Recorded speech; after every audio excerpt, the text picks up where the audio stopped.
Olá pessoal, sejam muito bem-vindos a mais um Forbes de Camarote, o podcast da Forbes com tudo que você precisa saber sobre economia, finanças e empreendedorismo.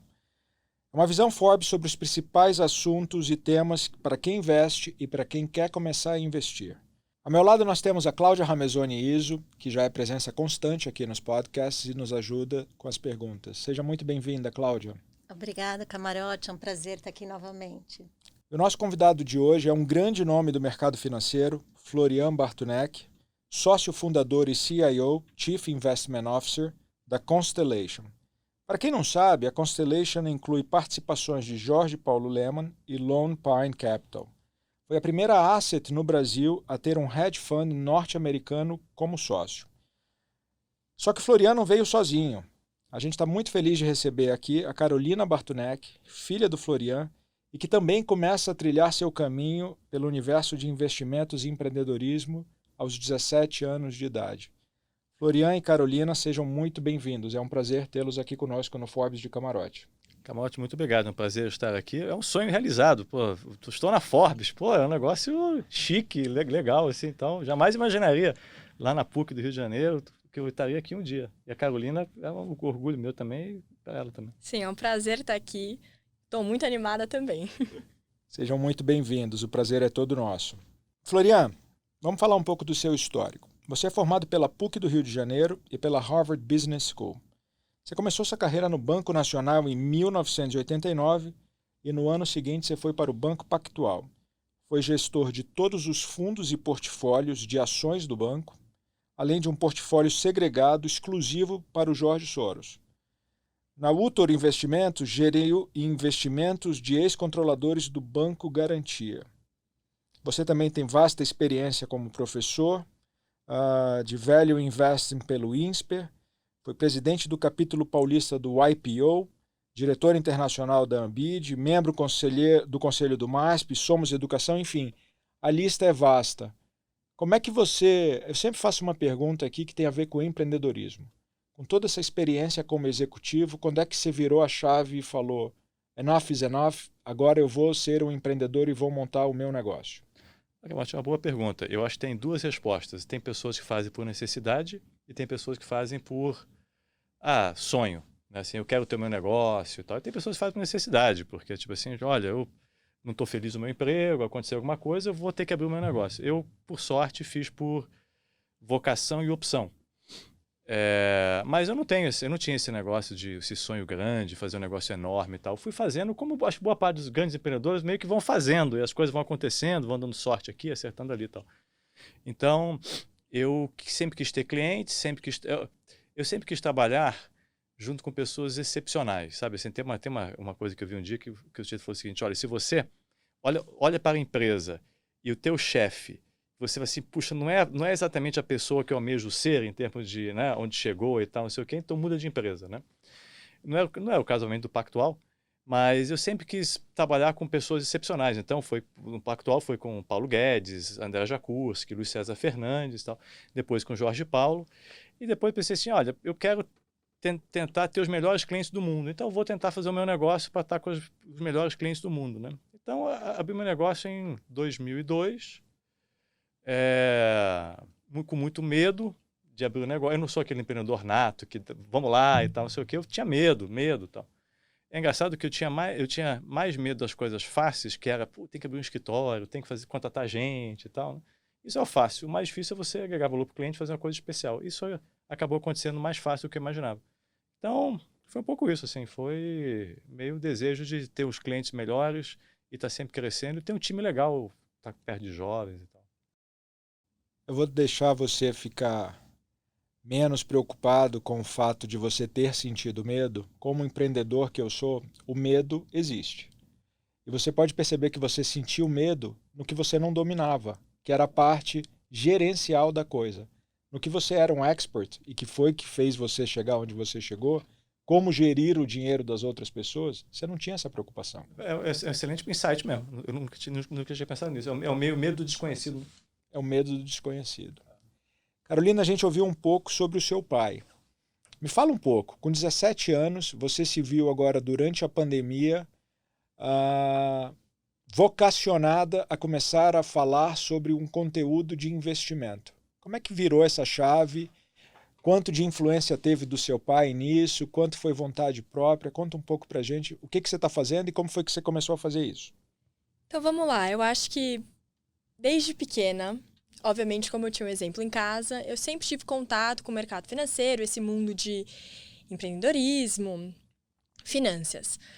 Mas assim, eu não tinha uma muita boa noção de nada, que eu era muito nova, né? Acho que a primeira introdução, e é uma história bem rápida, mas é uma história legal, assim, foi quando eu tinha 12, 13 anos, eu fui pedir um par de patins pro meu pai de Natal. Eu falei assim, pai, eu queria muito esse par de patins, todas as minhas amigas estão comprando, não sei o quê. Tinha tirado nota boa, então eu tava com aquela moral pra pedir. Ele virou pra mim e falou assim, cá, eu posso te dar esse patins, ou eu posso te dar o dinheiro que você gastaria nesse par de patins, você pode investir em ações. 12 anos de idade, o que são ações? Eu falei assim, ele falou assim, ó, se você esperar um pouquinho, pode duplicar o seu dinheiro e você vai poder comprar 2 patins daqui uns 3, 4 meses. Você vai ter que esperar, vai ter que estudar um pouco, mas quem sabe? Eu falei assim, 2 é melhor que 1, né? Então vamos lá, vamos nesse negócio de ações, vamos descobrir o que isso é. Aí aos poucos, obviamente, sobre a mentoria dele, tudo direitinho, com calma, eu fui aprendendo, fui estudando e fui gostando daquilo, né? E eu acho que agora, fazendo um fast forward para a pandemia, esse meu interesse, obviamente, ao longo desses anos foi crescendo, foi querendo estudar mais, procurando, sabe, ler mais sobre isso, procurar oportunidades na escola que eu podia, sabe, comecei um clube de investimentos para falar mais sobre esse assunto. Mas aí agora na pandemia, enquanto eu estava estudando, procurando conteúdo na internet, né, sobre isso, eu não estava me deparando com muitos exemplos brasileiros de grandes personalidades nesse meio. Eu falei assim, putz, não seria muito legal a gente poder ter uma conversa, a gente, assim, a galera da minha idade, poder ter uma conversa bem informal com essas grandes personalidades brasileiras para realmente entender carreira, quais foram os acertos, os erros, e entender mais esse processo, né? Sempre com uma pegada e uma visão de mercado, de finanças. Aí vamos lá, eu tava falando com meu pai sobre isso. Ele falou assim, putz, como tinha um contato com o Jorge Paulo Lemann, tipo assim, vamos chamar ele, vamos criar essa série de entrevistas, né, com essas grandes personalidades no YouTube. Porque hoje em dia, o que a galera da minha idade assiste? YouTube, é de graça, tá pra todo mundo, então dá pra atingir uma audiência muito grande, que é o propósito, né? Não era pra ser uma coisa para ter um retorno. Então, a gente foi meio que nessa jornada. E ele comprou a minha ideia, comprou o meu pitch, eu falei assim, então vamos embora. E aí, que tivemos nosso primeiro convidado, assim, acho que 2 semanas antes da pandemia, da quarentena. E todo mundo já tava com álcool gel, com máscara, não sei o quê. Mas sentei, fiz as entrevistas e foi muito legal. Foi vários vídeos, foram uns 7, 8 vídeos de poucos minutos no YouTube e soltamos o nosso primeiro entrevistado. Você começou bem também, né, Carolina? Vamos combinar, né? Você começou logo pelo topo, mirou alto e foi alto, né? Graças a Deus deu certo, né? Porque, vou falar, eu não imaginava que ia ter a repercussão que realmente teve, porque eu achei que todo mundo ia ficar interessado pelo que o Jorge tinha para falar. Então eu fiquei muito surpreendida quando começaram a me mandar e-mail, querer saber sobre mim, querer saber o que eu estava fazendo, o que eu sabia, o que eu lia. E até, em função disso, eu fui tendo umas oportunidades muito legais, que estão me deixando, assim, estão me permitindo aprofundar, né, esse conhecimento, essa paixão. Então, acho que, assim, é um geral, porque é uma historinha um pouco longa, mas meio que é um geral de onde eu tô agora. É muito legal ouvir você falando. Eu tenho uma filha de 19 anos. Eu fico olhando aqui para o sorriso do seu pai coruja, babão. realizado. É muito legal a gente ver que essa nova geração tem uma pegada. Eu não me vejo com 17 anos fazendo o que você está fazendo hoje aos 17. Talvez o Florian, essa desenvoltura dessa nossa juventude, nos dá a certeza de que o Brasil e o mundo estarão em boas mãos. Então eu fico muito feliz de saber que você está curtindo o que você está fazendo, que o resultado foi incrível desde o começo e a gente ainda vai falar bastante sobre essa sua experiência. Mas let's get down to business. Eu acho que a Cláudia tem algumas perguntas bastante específicas sobre o mercado e vamos passar para elas agora. Florian, então falando um pouquinho sobre o principal fundo da casa, Constellation Ações, desde 2007 teve um retorno de 664%, contra 88% do Ibovespa, quer dizer, um alfa altíssimo. E o que é interessante, com um retorno muito mais baixo, né? Volatilidade anualizada de 23% contra 28% do Ibovespa. Então, conta para quem está ouvindo e não conhece a fundo a Constellation, como é que vocês se organizam, como é que é esse processo de tomada de decisão? Eu acho que o teu ponto é muito interessante pelo seguinte, se você pensa na economia brasileira nos últimos 10 anos, ela meio que ficou meio por aí, não foi muito a lugar nenhum, assim, né? E muitos fundos de ações como o nosso subiram 600%, 700%, 800%, né? Assim, poxa, como é que pode? O Brasil meio parado, recessão, né? E a Bolsa também não foi muito a lugar nenhum, assim, subiu um pouquinho, mas esses fundos conseguem ter esse retorno tão bom, né? E vários, não somos só nós, mas, né? O que a gente faz, o que a gente tem em comum, que eu acho que é um pouco a tua pergunta, né? Qual é o nosso processo, né? Eu acho que ele vem do seguinte ponto, se você olhar, mesmo nessa economia de lado, teve as empresas que tiveram um desempenho espetacular, como empresas grandes, né? Por quê? Porque elas têm o que a gente chama de um círculo virtuoso, né? A melhor marca, a melhor franquia, o melhor serviço, as melhores pessoas, um balanço muito forte.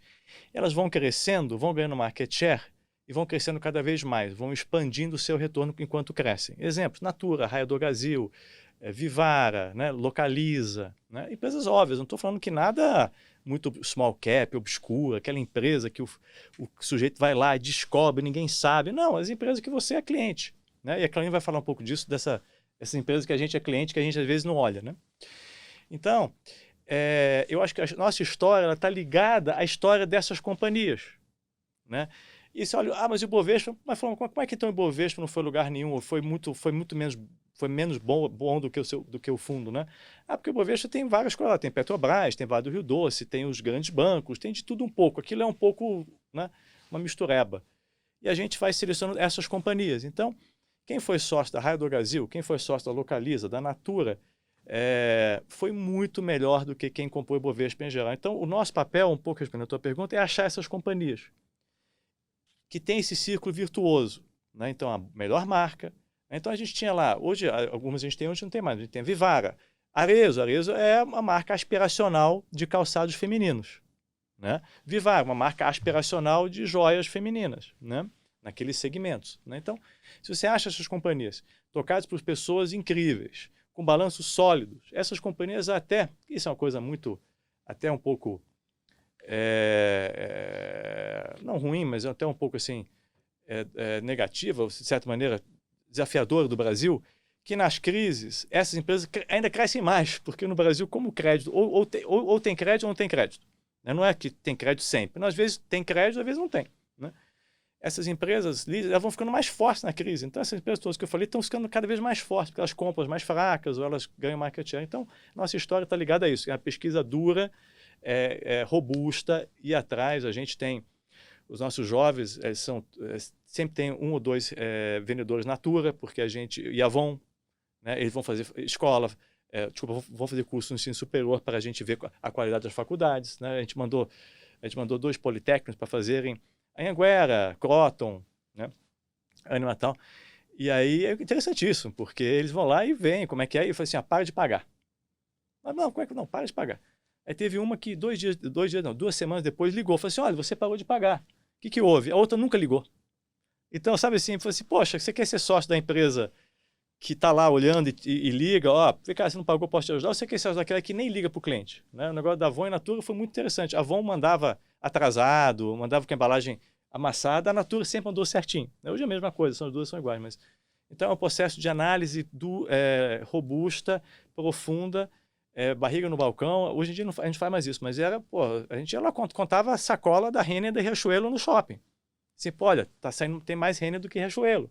Né? Fazia pesquisa com as consumidoras. Tá? Então, é pesquisa profunda e tentar achar essas companhias. Se você acha essas companhias, é outro tipo de investimento. Não é assim, comprei a bolsa, comprei bolsa. Não, você acha essas empresas, eu costumo brincar, só para terminar, vocês podem também cortar se ficar muito longo, mas só para terminar, ou você escolhe as companhias, ou você escolhe as pessoas. Assim, pô, você quer um empresário que você admira? Camarada? Não, eu admiro o Jorge Paulo Lemann. Pô, você já pensou em ser sócio dele? Não, sim, eu adoraria. Mas então por que você não compra Ambev, Lojas Americanas, Stone, né, empresas que ele, de certa maneira, tem participação, ou é controlador, ou é sócio. Né? Então, pô, eu adoro também Abílio Diniz. Pô, você pode comprar o Carrefour. Ser sócio do Carrefour, né, Brasil. Tá? Então, é isso que a gente faz, é escolher os bons modelos de negócio e os bons empresários. Que ensinamento? Quer dizer, a due diligence e a análise de balanços não são suficientes na escolha de um asset que você confia. Eu nunca imaginei que a barriga no balcão significaria ir para campo, inclusive testando os serviços dessas empresas que vocês vão ou não incluir no fundo.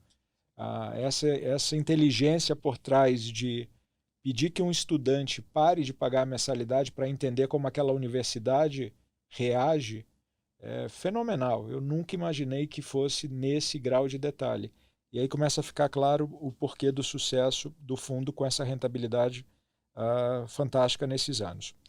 A gente falou bastante de Brasil, falou de empresas que a gente consome, que estão próximas a gente. Como é que você está vendo o cenário doméstico para 2021 e quais setores você acredita que terão as melhores perspectivas no Brasil do ano que vem? Assim, essa é uma visão muito pessoal, não é muito formal e teórica, mas é o seguinte, eu acho que o Brasil, ele nunca vai bombar, assim, tipo, agora vai crescer 6, 7%, nunca não, mas no futuro próximo não vai, porque tem constraint de crescimento. A parte fiscal é complicada, né? A gente tem algumas, uma economia fechada, então não dá para crescer 7, 8% facilmente, mas também não vai ser um desastre. Porque também tem uma rede de proteção institucional, né, que quando a coisa começa a desandar, o Congresso entra, né, o governo se mexe e tal. Então, acho que a economia no ano que vem vai ser um pouquinho melhor do que foi esse ano, obviamente, mas vai ser um meio reme-reme e tal. O nosso papel como investidor é tentar achar investimentos que não dependam desse vento a favor da economia. Se eu depender da economia, eu estou muito fragilizado. Então, quando eu digo o seguinte, olha, eu não sei necessariamente como é que vai ser a economia no ano que vem, mas eu sei que a Estônia vai ter um lucro melhor do que teve esse ano. Eu sei que a Raia do Brasil vai estar super bem no ano que vem. Eu sei que a Localiza vai arrebentar no ano que vem. Isso eu sei. Isso eu tenho um grau de convicção maior no resultado da Lojas Renner, da Localiza, da Stone, da XP, eventualmente, da Porto Seguro, do que eu tenho, ou da VEG, do que eu tenho do Brasil em geral. Então, eu acho que o Brasil vai ok, né? Novamente, se piorar muito, o Congresso age, o Executivo age, e também não tem como melhorar muito, porque tem os constraints, né? Eu acho que, respondendo a tua segunda pergunta, eu acho que os setores que vão bem são setores que estão indo bem agora. E sabe aquela história do stay-at-home stocks, né? As empresas que se beneficiam de você ficar em casa, né? É incrível. Os lucros do terceiro trimestre serão de algumas empresas recorde histórico. Né? Construção civil. A demanda por cimento está bombando, porque é o consumo formiga. Né? Decoração está bombando. Né? E-commerce. Você cresceu o que você ia crescer nos próximos 5 anos em 5 meses. Está tudo se digitalizando. Restaurante, você vai no restaurante, o mais rudimentar é o QR Code, é o menu por QR Code. E o cara está fazendo delivery. O cara que, delivery, não sei. Hoje teve que fazer delivery, teve que fazer o QR Code. Então, o que vai bem? Essa continuação dessas tendências de digitalização, e-commerce, o stay-at-home economy, né? A gente está construindo mais coisas em casa, software as a service, nuvem, cloud, isso vai continuar acontecendo, healthcare, saúde, vai continuar acontecendo. Então, essas tendências que estão indo bem hoje são as tendências que vão continuar indo bem daqui a 12 meses, 24 meses. Então, acho que eu volto um pouco no tema que não precisa inventar muita roda. E alguns gestores, o gestor vai dizer, não vou comprar VEG, Raia do Brasil, Natura, que é muito óbvio. Eu vou comprar aquele negócio obscuro, diferente e tal, não sei o quê. Mas quem foi no bom, óbvio, ganhou muito mais dinheiro do que quem tentou ser um pouco mais esperto e fazer a coisa meio difícil, small cap, obscuro. Falando em tendências, Florian, você que tem um histórico de grandes acertos na carreira, lê bastante, e aproveitando que a Carolina está aqui vendo a nova geração, Como você vê o futuro da indústria de assets nos próximos anos? Olha, eu acho assim, eu acho que a inteligência, o valor agregado, a curadoria sempre vai ser valorizada e as pessoas vão estar dispostas a pagar. Isso vale para a mídia, isso vale, sabe, assim, eu quero uma curadoria, né? E eu quero uma boa gestão de meus investimentos, eu estou disposto a pagar por isso. Se eu quiser, se eu achar que eu estou fazendo, de graça eu não vou conseguir uma boa assessoria para meus investimentos, de graça eu não vou conseguir um bom conteúdo, de graça eu não vou conseguir, não vai ter incentivo para as pessoas trabalharem de graça. Então ninguém vai escrever um bom artigo de graça, ninguém vai fazer uma boa gestão de graça. Então acho que a indústria, essa demanda vai continuar e vai até aumentar. Antigamente, com o juro alto, você comprava o Tesouro Direto e tinha um retorno garantido. Não precisava, entre aspas, de um gestor de investimentos. Para que eu vou te pagar, Cláudio? Pô, eu boto aqui um Tesouro Direto de graça, né? Hoje não. Pô, Cláudio, me ajuda. Porque o Tesouro Direto já não está mais me rendendo. O juro real é negativo no Brasil hoje, né? Se você deixar na renda fixa, está perdendo dinheiro. Então, eu acredito que, acho que o mais importante é esse. As pessoas vão precisar de consultoria, vão precisar de assessoria, para isso vão pagar. Então, acho que a indústria de aço vai continuar existindo. O que acontece, como em todos os produtos, a transparência aumentou muito. Né? Então, antigamente você não sabia quanto você pagava, qual o retorno, o sujeito tinha um fundo X, e não sabia se o fundo era bom ou ruim, porque não sabia comparar. Porque não tinha, ele tinha que pegar no jornal, lá na Gazeta Mercantil, na minha época, tinham 500 fundos, você tinha que achar lá, o meu fundo vis-à-vis dos outros. Hoje em dia não, hoje em dia está transparente. Quem não é competente não estabelece. Essa frase nunca foi tão válida como é hoje. Então, o que mudou na indústria de fundos é isso. Acho que continua a demanda por informações e por curadoria aumentou muito. As pessoas têm que pagar por isso e vão pagar, senão não vai ter um bom serviço. Porém, ficou muito mais transparente. Então, aquela frase, novamente, quem não é competente estabelece, é mais válido do que nunca. Então, hoje eu consigo saber se meu fundo é bom ou não. E se não é bom, eu vou lá e falo assim, poxa, meu fundo não é bom. Por que não é bom? Vou mudar para o outro. E a barreira de entrada diminuiu muito. Então, eu consigo transferir o dinheiro do banco XPTO para o banco, do banco A para o banco B rapidamente. Antigamente, eu nem imaginava isso. Então, os gestores se escondiam atrás da falta de informação, da falta de transparência e dos jargões. Não, fica tranquilo, que veja bem e tal. Hoje não dá para mais para se esconder. Nada como a luz do sol para você ver quem é competente e quem não é. Carolina, me fala uma coisa. Você está com 17 anos, você começou a gravar seu conteúdo, seu primeiro vídeo no YouTube foi um sucesso absoluto, você já teve mais de 1,5 milhões de views, você está com uma coluna falando de investimentos.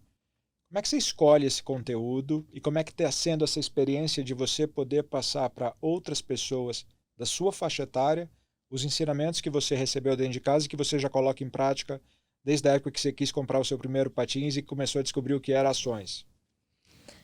Olha, eu acho que quando eu comecei, eu achei que ia ser muito mais fácil do que realmente é, né? Porque você vai pensando em tema, você primeiro começa com si mesmo, né? Fala assim, o que eu ia querer, o que eu vou querer ver, o que eu vou querer ler sobre. Mas aí você esquece, às vezes, de colocar no lugar da sua audiência que não necessariamente as pessoas sabem. Vão saber a mesma linguagem que você, vão saber os mesmos conceitos, vão saber as mesmas coisas, porque o meu propósito, o meu objetivo é realmente falar com a audiência da minha idade. E eu vejo isso nas minhas amigas, nos meus amigos. Não é todo mundo que é interessado no mercado financeiro. Então eu posso ter essa paixão, eu posso gostar muito, mas eu sempre tenho que pensar, e o meu objetivo foi sempre incluir e meio que chamar a galera que não era, o que não é atualmente. Porque eu acho que, independente de idade, você não precisa seguir isso como uma carreira no futuro. Eu acho que você tem que ter uma noção, porque você tem que ter uma noção de como gerenciar o seu patrimônio próprio no futuro. Pode começar cedo, pode começar um pouco depois, mas tem que ter uma noção. Então, eu sempre achei isso muito importante. Aí, foi uma ótima oportunidade para eu começar a dividir meus aprendizados. E eu fui escolhendo, assim, de acordo com que mais ou menos do jeito que eu comecei. Então, o que eu procurava antigamente? O que eu gostava antigamente? E sempre com a pegada, igual os vídeos no YouTube, de algo simples, objetivo e interessante de ler. Porque também se eu fosse uma pessoa que não gostasse do assunto, não ia querer ficar lendo um artigo enorme, cheio de vocabulário complicado, cheio de número, com a minha idade, com outros interesses. Então, eu acho que sempre começou muito disso. É uma coisa que eu adoro fazer. Sai cada vez no mês. Acho que todo mês eu fico animada, fico tensa, fico nervosa, assim, o que eu vou escrever agora? Mas eu acho que tem que pensar, tem que sempre ficar muito informada, ler, mas sempre acaba saindo. E é uma coisa que eu tenho adorado fazer. Eu não tenho dúvida que você deve estar diante da pessoa que inspirou você. Você deve ter um gestor predileto que está aqui. Vocês compartilham o mesmo sobrenome, mas eu queria descobrir do seu pai.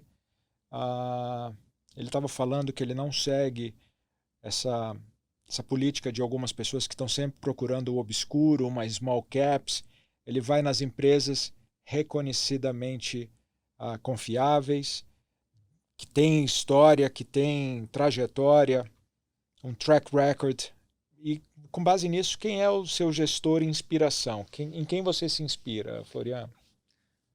Olha, eu acho que em vários atributos ou várias atitudes, eu gosto muito do Buffett como disciplina, honestidade, eu gosto muito do Jorge Paulo como genuíno interesse de dividir conhecimento, ajudar os mais jovens, né? Então depende muito do que você do adjetivo que você está falando. Eu tenho uma pessoa que me inspira, né? Mas eu acho que no Brasil é o Jorge Paulo realmente, porque ele realmente se interessa e quer ajudar, assim, sabe? Assim, é inacreditável. E como acha tempo, assim, tipo, ele fala uma coisa que ele já falou várias vezes em público, assim, tipo, pô, se você me chamar para falar para pessoas mais experientes, para ser elegante, não tem muito interesse não, mas para jovem eu falo. E perguntaram para ele uma vez, assim, pô, Jorge Paulo, como é que você tem tanto otimismo com o Brasil? Assim, eu adoro o Brasil, eu estou cercado de jovens. E os jovens são otimistas com o Brasil, os jovens estão empreendendo, estão fazendo, o jovem não fica parado, o jovem de 20 anos não está lá. Quando, sei lá, foi criado o Wildlife Games, né? Lá os irmãos Lazar não ficaram pensando, não, mas será que o governo Dilma vai dar certo? Será? Não, foram lá e fizeram, independente do governo, né? Então, é isso que eu acho que a gente tem e também é engraçado, porque você pode ter os mentores do presente, mas você pode também ter os mentores do passado, né? Assim, pô, eu adoraria que o Churchill tenha uma conversa com o Churchill. Pô, tem dezenas de livros do Churchill. Pô, eu queria mesmo ter tido uma horinha com o Steve Jobs. Pô, você tem conteúdos infinitos do Steve Jobs, gravados, ou você pode ler a biografia, né? Então eu me inspiro um pouco também nos heróis do passado e os contemporâneos, né? E do futuro, jovens. Você falou uma coisa muito interessante mesmo, que nós vamos estar vivendo, Camarote, você é mais jovem que eu, mas nós vamos estar vivendo, e as duas são jovens, pelas leis que essa geração fizer, né? Eles vão estar no governo, eles vão estar no judiciário, eles vão estar no Congresso, eles vão estar decidindo nós vamos estar vivendo sobre as leis que eles fizerem, as empresas que eles criarem, né? Não é incrível isso? Eu fico muito feliz de saber disso, porque a nossa geração foi meio selvagem, né? A gente viu um aumento desenfreado de práticas danosas ao meio ambiente. Então a nossa geração, como da Carolina, como dos meus filhos, já crescem numa geração muito mais focada em responsabilidade, e a gente vê o ESG sendo tão procurado e premiado. As empresas que estão nesse alinhamento vão ter muito sucesso porque as pessoas querem isso. Então, você tocou num ponto muito interessante. A gente vai ser governado por essa geração que é melhor que a nossa. Que é melhor que a nossa, sem sombra de dúvida. Tem um pessoal que gosta do filme Wall Street, acha legal Gordon Gekko. Pô, aquilo desvirtuou, sabe? Assim, ou as pessoas veem aquele Lobo de Wall Street, acham que o mercado financeiro aquilo desvirtuou. O mercado financeiro legal é o que eles estão fazendo. Fazer direito, honesto, grande, legal, pagar imposto. Sabe, mas é isso que é o certo de fazer, né? Você sabe que esse é um dos nossos grandes objetivos aqui na Forbes, primeiro desmistificar que o capitalismo é ruim. A gente cresceu com isso no Brasil, né? Ter dinheiro é pecado e que o capitalismo é o vilão da história. Então, muito dos nossos objetivos são mostrar que isso não existe e que, muito pelo contrário, a geração de riqueza propicia o bem comum e que aquela história que a gente viu do capitalista opressor, que existiu sem sombra de dúvidas no passado, está cada vez mais dando espaço a um capitalismo responsável, a um capitalismo inclusivo, que não deixa de ser o ESG, que não deixa de ser muitas das ações que a gente vê hoje grandes empresas fazendo. Mas voltando um pouco para um dos seus heróis e ídolos, o Buffett, sabendo que você era um fã dele, eu trouxe um negócio muito interessante. Isso aqui é uma capa da Forbes, edição especial, Collector's Edition, de 100 anos da Forbes, que foi circulada em 2017. e teve um evento em Nova York celebrando os 100 anos da Forbes, que ele foi o principal keynote speaker, e eu tive a oportunidade de bater alguns minutos de papo com ele. A gente encostou num balcão para comer Big Macs. O Steve Forbes pediu, obviamente que tinha um banquete depois, mas ele queria comer os Big Macs. E essa daqui é um autógrafo, isso aqui é um autógrafo dele, tá um pouco apagado porque é com caneta piloto. E eu trouxe porque eu sei que você é um fã dele. E para contar que, mesmo ele tendo falado bastante sobre filantropia, o Buffett é, sem sombra de dúvidas, vou deixar aqui para nos acompanhar até o final da conversa. O Buffett é um dos principais referências do Giving Pledge, que é um movimento que incentiva bilionários a doarem as suas fortunas para a filantropia. Mas quando eu encostei com ele para conversar, dentre outras coisas, eu falei: Mr. Buffett, eu preciso que você venha urgentemente ao Brasil, para a gente falar, passar um pouco do seu conhecimento para essa geração que está chegando. E ele falou: me consiga um bom negócio no Brasil que eu vou lá no dia seguinte. Quer dizer, ele tem um lado muito filantropo e de doar, mas é muito ávido ainda para os negócios, né? Gosto de fazer um bom negócio, pô. Isso, que eu queria perguntar, Floriano, para você, aproveitando isso de passar ensinamentos, vocês mexeram muito pouco na carteira do Constellation durante a crise. Sim. E por outro lado, a gente vê novos investidores, um número alto de novos CPFs na Bolsa entrando e operando demais, que são os novos day traders. E, na verdade, é uma grande incoerência, né? Quem entende pouco operou muito, quem entende muito, no seu caso, operou pouco. É interessante, é verdade. Então, eu queria que você falasse um pouco isso, como que a maturidade, a experiência conseguiu, no pior momento da crise, manter suas convicções, não se deixar abalar, a impressão que você passou com bastante tranquilidade. Foi só a impressão, porque eu fiquei muito aflito. E é o que você falou, o medo faz parte, o medo te torna melhor, porque você fica mais preocupado, fica mais, né? Se você for destemido, é um terror, né? Fizeram até um estudo, algumas pessoas tiveram alguns acidentes que esse acidente afetou uma parte do cérebro, que a pessoa perde o medo. Excelentes investidores, até o dia que quebram, né? Então eu fiquei super aflito, e naquela época, só relembrando, eu fiquei aflito uma questão de saúde familiar. Falei assim: poxa, eu estou doente, quem vai estar doente? Meu pai vai ficar doente, minha sogra, não sei o que, né? Todo mundo ficou aflito. Todo mundo perdeu dinheiro, assim, todo mundo ficou mais pobre naquele momento, né? Porque ou o dólar subiu, você perdeu dinheiro em dólar, ou você perdeu nas ações e tal. Aflito com o futuro da empresa, porque lá no meio da crise você não sabia o que ia acontecer, como é que ia ser a economia e tal, e aflito com o dinheiro dos clientes, principalmente, né? Então eu fiquei super aflito.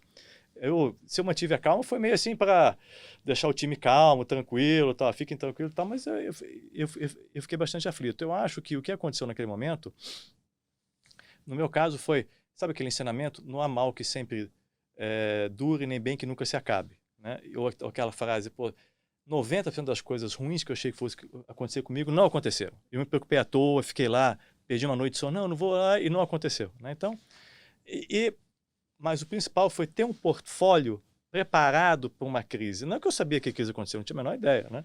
Mas, quando você está no Brasil, você sabe que sempre tem um susto. Eu costumo dizer que, eu nunca testei isso, mas eu acho que é verdade. Pelo menos 2 vezes por ano a Bolsa cai mais de 10% em dólar por algum motivo inesperado. E a maioria das vezes é inesperado, né? A gravação do Joesley com o Temer foi inesperado, o Covid foi inesperado, a greve dos caminhoneiros foi inesperado. Você não prevê essas coisas. Então, você tem um portfólio preparado, diversificado, com boas empresas, te ajuda muito. Você vai ficar aflito, como eu falei. Mas você vai falar assim: não, peraí, eu tenho Raia Drogasil. Poxa, essa farmácia não foi fechada. Opa, então estou bem. Eu tenho VEG. Negócio que está no mundo inteiro, industrial, balanço sólido, empresa ótima. Essa eu estou bem, né?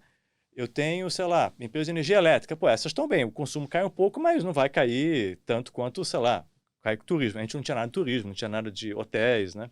Então, quando você tem um portfólio de boas empresas preparado, você não sabe quando vem a crise, mas quando vier, pelo menos você tem uma certa segurança de que o portfólio é seguro e sólido, né? A questão dos day traders, eu acho que tem várias maneiras de ganhar dinheiro na Bolsa. Então, não critico o day trader, não critico o cara que investe em longo prazo, curto prazo, o cara que investe por gráficos, o cara que é quant, né? Não tem problema nenhum, né?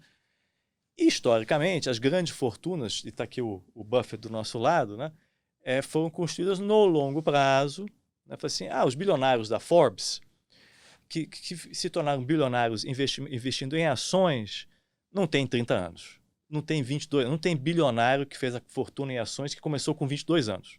A não ser que ela tenha começado já com 1 bilhão, mas né, ele tem 50, 60, 70, porque o compounding, compor o dinheiro no longo prazo, faz toda a diferença. O Buffett, ele se tornou bilionário provavelmente com 50 anos. Né? E depois foi acelerando. E o Buffett está investindo em ações com retorno excepcional há 60 e poucos anos. Né? Então, o longo prazo faz diferença. Então, eu prefiro fazer o mais fácil, que é pegar as melhores empresas e investir no longo prazo, porque eu vou ganhar mais dinheiro do que fazer o difícil, que é fazer o day trading. O problema do day trading que aconteceu agora foi o seguinte: nos Estados Unidos não teve mais nenhum evento esportivo, porque foi tudo proibido, né, por causa da Covid. Os cassinos fecharam. Então não tinha onde apostar. Então o sujeito estava em casa e não tinha como apostar, e não tinha o que fazer. Aí aparecem umas corretoras, no caso lá, opera de graça, muito fácil, virou um jogo. E o que acontece? E tem uma geração que está acostumada com instant gratification, que é o Candy Crush. Por que o Candy Crush é legal? Porque a cada 5 segundos tem um blim, blim, blim, blim, blim. É tipo cassino. Você entra no cassino, tem aquele blim, blim, você escuta aquele negócio. Né? Então, e o mercado de ações é um pouco isso. Subiu, ganha dinheiro, perdi dinheiro. Então, criou-se uma categoria de day traders que são quase jogadores. Né? Que o índice, eu não sei o que vai dar nesse negócio, mas o índice de mortalidade tem sido alto historicamente. Né? Tem uma outra conversa, que é para outro podcast, que é o seguinte: poxa, engraçado, né? Porque durante a crise, a gente não fez isso, mas os investidores, pessoa física, compraram e muitos investidores experientes venderam. E os investidores, pessoa física, inexperientes, estavam certos. Porque quem comprou lá em março e abril ganhou dinheiro até hoje. Né? Então, será que esses CPFs novos são melhor preparados do que eram antigamente? Então, essa é uma pergunta interessante para responder. Né? Mas assim, se você quer ganhar dinheiro grande, você quer estar na lista da Forbes, eu não acho que tenha day trader na lista da Forbes lá nos Estados Unidos, nem aqui no Brasil, mas eu acho que certamente tem investidor de ações de longo prazo, como o Buffett, e tem asset manager, pessoas que querem um negócio, que querem uma asset, um fundo. Né? Deve ter tem vários bilionários na lista da Forbes que criaram fundos ou são investidores longo prazo, mas eu acho que não tem day trader. Você sabe que você falando dessa experiência que a gente presenciou recentemente com a síndrome de abstinência dos apostadores, tem lá o episódio em torno do aplicativo, que é muito baseado em gamification, no Robinhood, que é basicamente isso. Né? Viu uma explosão de CPFs, de Social Securities, né? Que nunca tinham entrado na bolsa e que entraram num aplicativo super atraente. Eu baixei o aplicativo, eu opero nele para entender como é a dinâmica. E é um gamification puro. Tá toda hora te mandando notification. É muito legal. Joga confete. Não. É perigoso. É bem sedutor para quem não sabe o que está fazendo. Voltando para a nossa realidade de Brasil, a gente falou ainda há pouco dessa nova geração que já vem muito mais preparada e preocupada com os desafios que o mundo como um todo enfrenta. O ESG tem estado em evidência durante muito tempo. E a gente sabe da sua participação, do envolvimento seu e do fundo com uma questão de empresa sólida, bem estruturada, com preocupação com os colaboradores. E eu sei que você é um grande defensor na Constellation de iniciativas voltadas à educação financeira de qualidade. Dentre elas, a Constellation University. Fala um pouco para a gente sobre esse projeto, Florian. Legal. Assim, eu vou falar um pouco de ESG. Assim, ESG é um tema que tem duas questões importantes. Primeiro que, quando você é mais ESG, você faz o certo. O certo é preservar o ambiente, o certo é tratar bem o cliente, tratar bem os colaboradores. Né? Mas para cada setor, você tem uma materialidade diferente. Então, o que é isso?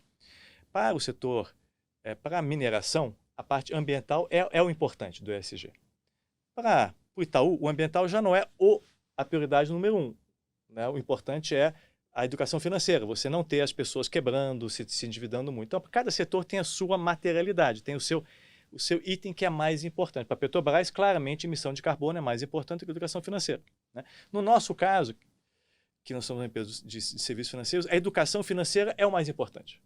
Né? Porque o que você pode fazer assim? Mas qual que é o impacto negativo que a sua indústria tem? Na emissão de carbono, no meu caso, né? É esse negócio, eventualmente, as pessoas entram, fazem day trade, quebram, perdem tudo e tal, não sei o quê. Essa educação financeira, na verdade, começou um pouco nisso e também eu estava uma vez numa feira, eu falei assim, pô, Florian, posso tirar uma foto? Claro. Você sabe que eu quebrei na bolsa. Eu falei, mas como é que você quebrou na bolsa? Pô, não, que eu comprei Petrobras e perdi tudo. Eu falei, como é que você perdeu tudo? Não, eu comprei opções. Mas eu não sabia que eram opções. Eu não sabia, eu comprei, eu me falar para comprar, eu comprei perdido. Eu falei assim, nossa, o cara não sabia que perdeu todo o dinheiro, né?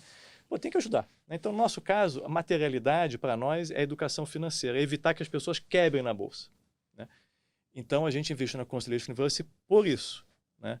Que é tentar ajudar esse grupo, ou esse exército, vai dizer assim, novo de investidores que estão vindo, melhor preparados do que a minha geração, que tem mais informação hoje em dia, né? Tem empresas mais legais hoje em dia, né? Isso a Carolina tem muito isso com ela, e que mais precisam de ajuda. E o mercado financeiro, só para terminar, é cruel. Por quê? Porque é meio tipo o Robin Hood que você falou. O cara entra, faz investimento e ganha dinheiro. Pô, né? Eu falo assim, não, você tem que estudar. Carolina, você tem que estudar, você tem que ler. E ela pode dizer assim, não, mas pera, para quê? Eu tenho que ganhar dinheiro, né? Então, assim, você nunca vai dizer assim, não, eu vou ser médico vendo vídeos de YouTube. Não, você tem que fazer faculdade de medicina. Não, eu vou pilotar um avião, vou pegar uns vídeos no YouTube aqui, pegar uns influencers e vou ler um pouco sobre como pilota avião e vou sair pilotando avião. Não, só tem que tirar brevet. Mas investimento financeiro, qualquer um pode ser. O cara pode ter 20 anos, 50 anos, 80 anos. Pode ser médico, pode não ter nem completado o ensino médio, o cara pode ser investidor tranquilo e vai ganhar dinheiro se for competente e estudioso. Então, é um mercado que é quase que um jogo, sabe? Assim, é muito fácil você entrar nele e achar que vai ganhar dinheiro. Então, na questão do Constellation University é muito tentar ajudar as pessoas a não caírem nessa e criar investidor de longo prazo. E até o jovem. Porque o jovem que é o futuro, o nosso futuro. E a gente botou, são uma série de 8, 9 vídeos, né, Cacá? Assim, e os nossos jovens dando aula. Eles adoraram, né? Eles adoraram. Floriano, no começo da pandemia, você deu uma entrevista falando do maior desafio seu no home office era a falta da polinização de ideias no escritório. É um terror. E eu queria te perguntar, vendo agora a Carolina, né, escrevendo, você achou que você começou a fazer essa polinização em casa? É o seguinte, o negócio do home office é o seguinte, eu acho que o melhor modelo é o híbrido. Tem muito mérito realmente fazer coisa por Zoom. Às vezes eu ia para um lugar para ter uma reunião, não precisa mais, né? Acho que a reunião presencial tem um mérito muito grande, porque você conversa assistente, você fala outras coisas, você vê a pessoa no olho, não sei o quê, mas tem coisa a fazer remoto, com certeza, né? Mas para os jovens é tão importante, eu costumo dizer isso, as pessoas falam, pô, você está se exibindo, mas eu sentava do lado do André Jacuzzi, que é o fundador da JGP, do Pactual, que sentava atrás do Paulo Guedes, e do lado do André Esteves, que hoje é o CEO do Banco Pactual, o CEO, um dos principais executivos acionistas do Banco Pactual. Então, pô, imagina, aí o Paulo Guedes pergunta, o André Jacuzzi, o que ele estava achando dos mercados, o André Jacuzzi perguntava ao Paulo Guedes, eu ficava ouvindo aquilo, eu não sabia nada de nada, aquilo para mim é ouro, né? E os jovens de casa, você não consegue ter isso, né? Então você tem uma ideia aqui, fala assim, pô, Cláudio, você pensou nisso, eu levanto, vou para a tua mesa, não, ela escuta, ela pensa também, tal, e de repente você criou uma ideia. E você não vai fazer por Zoom, pô, pessoal, você pode, tal, não sei o quê. Então, acho que se perdeu um pouco isso. Então, acho que tem mérito no home office, sim. Né? Pô, você tem uma apresentação da sua filha na escola. Pô, faz de home office de manhã, vai para a apresentação, depois vai para o escritório. Claro, né? Faz todo sentido. Né? Mas, em casa, eu sempre tive muito cuidado. Eu tenho um amigo meu que mandou o filho para uma academia de golfe nos Estados Unidos, na Flórida. O filho voltou, desistiu do golfe. Falei assim, pai, eu nunca vou ser um bom jogador de golfe, porque eu fui lá, vi como os americanos jogam, o tio saiu pela culatra, ele achou que fosse ajudar o filho voltou decepcionado. Falei assim, pai, eu não vou ser um bom jogador de golfe. Então, eu sempre tive uma preocupação de não forçar nada. Eu não gosto dos patins, foi assim, meu amor, acho que realmente vai ser, porque patins, entre nós aqui, ela sabia disso. Pô, quem nunca teve patins, usou 2, 3 vezes e deixou no canto, né? Então, tipo hoverboard, sabe essas coisas? Hoje em dia é hoverboard também, né?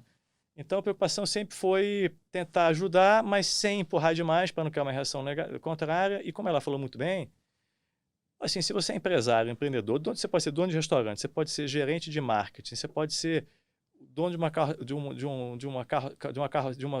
um food truck. Saber mexer com dinheiro vai ajudar. Entendeu? Ah, mas eu quero ser bailarina. Saber mexer com dinheiro vai te ajudar. Entendeu? Então, não é tempo, saber mexer com dinheiro não é tempo perdido. Entendeu? Por isso que eu acho que os jovens têm que ter alguma noçãozinha, pelo menos. Né? Não é tempo perdido, eu acho. Carolina, você tem um grande exemplo dentro de casa, mas como seu pai falou, ele não vai te empurrar muito, até para não causar o efeito contrário, que é desestimular você a seguir um caminho que ele acha que pode ser interessante. O que você pretende fazer no futuro? Eu sei que nessa idade a gente não sabe muito bem, eu acho que inclusive o nosso método de ensino atual é bastante arcaico quando espera que um jovem de 17, 18 anos decida ali, bate pronto, que curso você que vai fazer. Não vai ser é uma decisão de vida inteira. Mas o que você espera fazer no futuro como profissão? Eu acho que, assim, uma coisa que eu acho que eu agradeço muito foi eu ter achado essa paixão e realmente ter tomado gosto pelo mercado financeiro, mercado de ações. É cedo, nova. E eu sei que não é o caso com muita gente. Por isso que até numa das minhas colunas eu escrevi sobre futuros empregos ou carreira você pode seguir dentro do mercado financeiro. Porque às vezes não é tão óbvio, né? E só que eu, pessoalmente, eu acho que eu aprendi que tem que estudar, tem que fazer tudo, tem que fazer direitinho.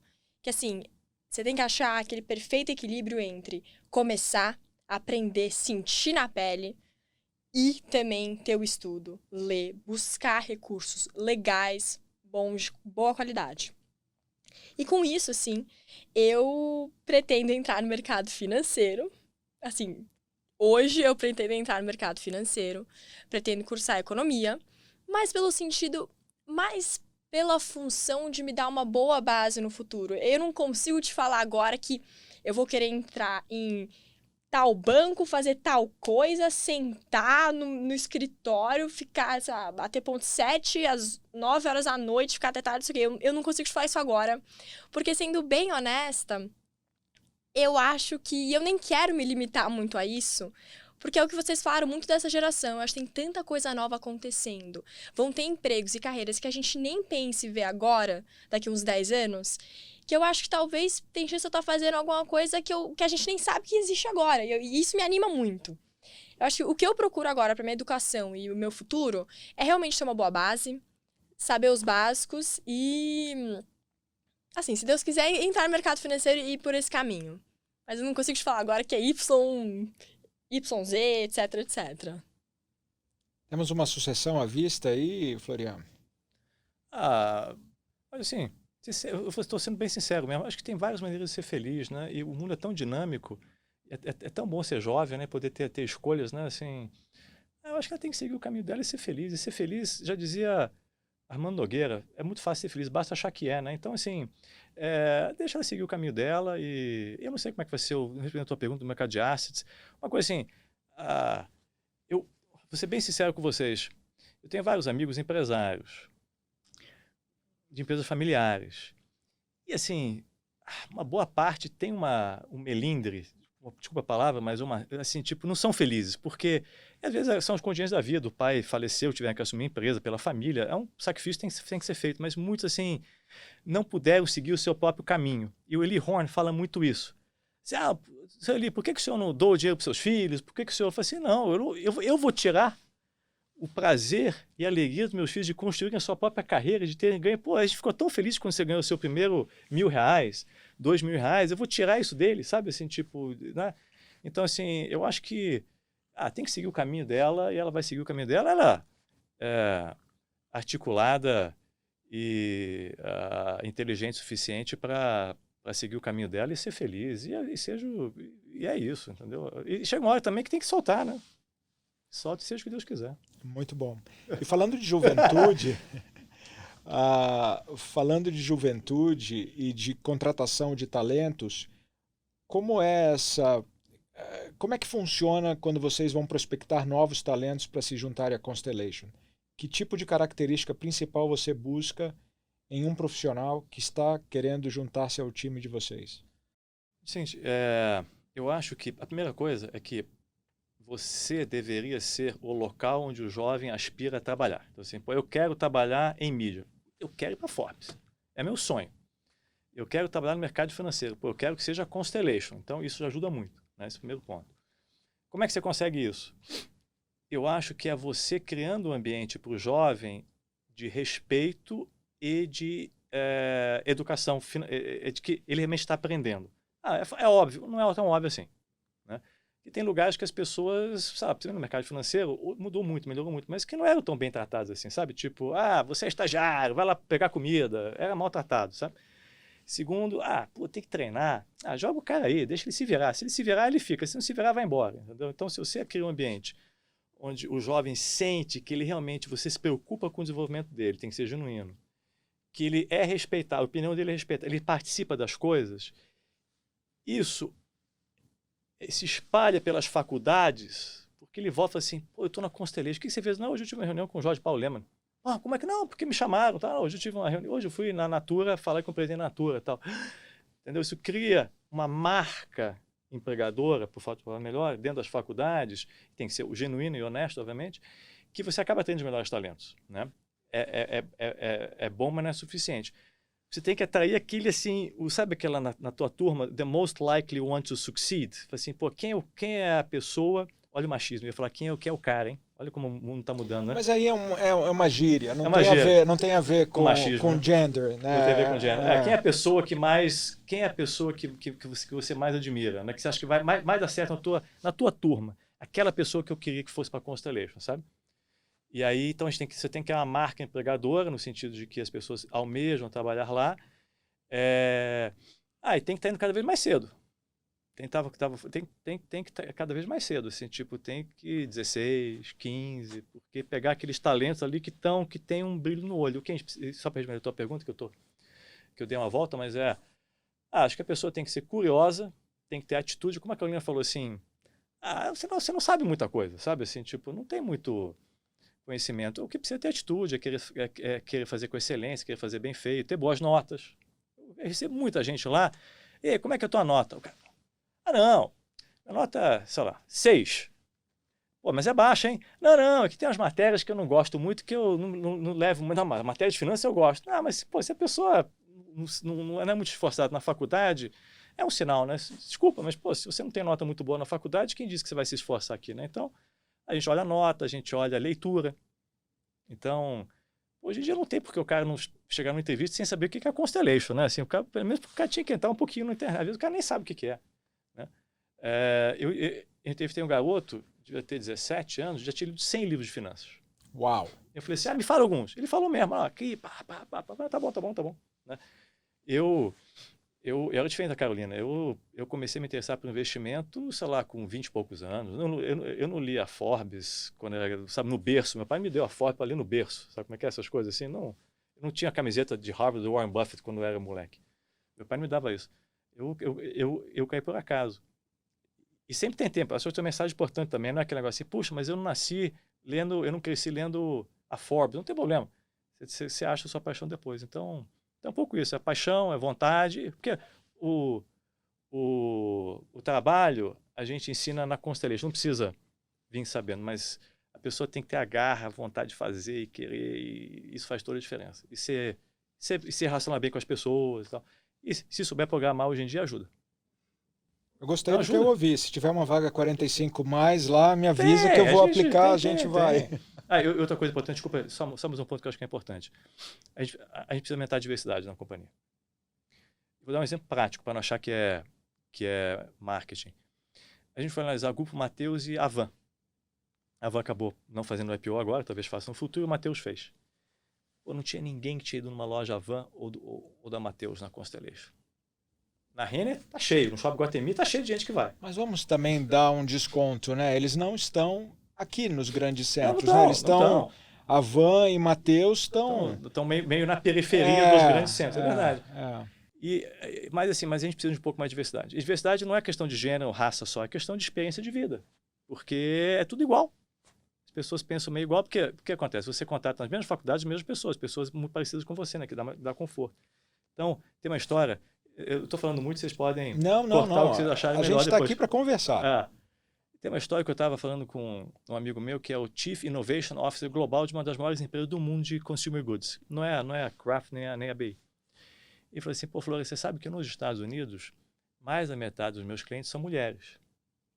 Que é detergente, produto de beleza. Então, são mulheres, né? São as compras do lar e tal, hoje em dia, né? Então, X% são latinos, X% são pretos. E um percentual grande são LGBT também. Você acredita que meu board são todas pessoas que nem eu e você, brancos, de 50 anos, claro, classe média alta. A gente não tem noção do que se passa na cabeça da maioria dos nossos clientes. Entendeu? Então, a diversidade é isso, não é só diversidade, não é só porque é o certo incluir as pessoas, mas porque é uma vantagem comparativa. Uma das maiores vantagens comparativas que a empresa pode ter hoje é a diversidade. Diversidade é vantagem comparativa. Se eu sou uma empresa diversa, tem mais vantagem comparativa. E para recrutar. O Nubank contrata muito mais fácil do que qualquer outro banco de varejo. Porque se eu sou uma pessoa que me sinto, de certa maneira, cada um tem o seu sentimento, mas faz de uma minoria, eu vou querer estar lá no Nubank. Entendeu? Porque lá você é acolhido. Né? Eu não sei se você é acolhido em algumas outras empresas, mas no Nubank, então, essa pegada que é o genuíno no Nubank de diversidade é a vantagem comparativa junto ao cliente e junto ao recrutamento. É mais fácil para o Nubank contratar do que para uma outra empresa, eventualmente, porque mais gente quer trabalhar lá. Interessante, né? Parece coisa piegas, coisa assim de, isso é paz e amor, coisa de esquerda. Não, isso é vantagem comparativa do negócio. Vai ganhar mais dinheiro. Enfim. Muito legal. Sem sombra de dúvida, são grandes ensinamentos que a gente tira dessa conversa, que vão nos ajudar a tomar decisões mais acertadas, a pensar de forma inteligente como incrementar as nossas vidas e os nossos negócios. Infelizmente, tudo que é bom dura pouco. Está chegando ao fim o nosso bate-papo aqui no Forbes de Camarote. Eu queria agradecer muito ao Florian Bartunek, sócio fundador e CIO da Constellation, pela participação e por trazer a Carolina para participar dessa conversa com a gente. Gostei muito de conhecer você, Carolina. Eu tenho certeza que a sua coluna e todos os seus projetos vão dar muito certo. Você está no caminho brilhante. Muito obrigado a vocês dois por participar aqui com a gente. Obrigado. Parabéns pela iniciativa. Poxa, eu acho quanto mais informação a gente passar para as pessoas, mais a gente está ajudando o mundo, né? Muito legal. Muito obrigada, gente. Assim, a Forbes sempre foi um exemplo muito grande da galera nos jovens, assim, tá todo mundo sempre olhando, sempre ligado. Então, assim, eu fico muito feliz e muito animada de ter tido essa oportunidade. A gente está muito feliz também. Cláudia, mais uma vez, muito obrigado por participar conosco do Forbes de Camarote e até uma próxima. Obrigada, Camarote. Obrigada, Florian. Obrigada, Carolina. Uma delícia a conversa e até a semana que vem. Até a semana que vem. Um abraço para todos e sucesso.